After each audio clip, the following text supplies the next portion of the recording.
Já faz um tempo que você clamou, por muitas vezes sim você chorou, mas a vitória nunca, nunca vem.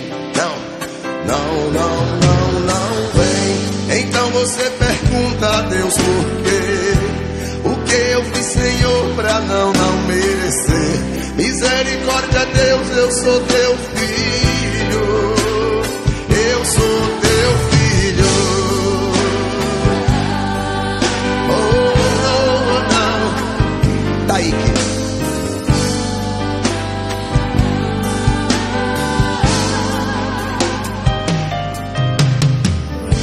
pergunta pra si mesmo onde está Deus, que tantas coisas boas prometeu, mas essas coisas nunca, nunca vêm.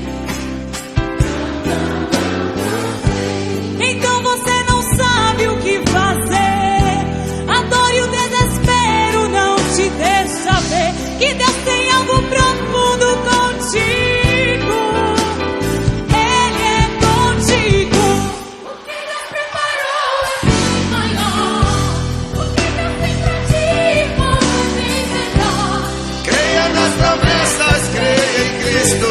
levanta a sua voz, vai.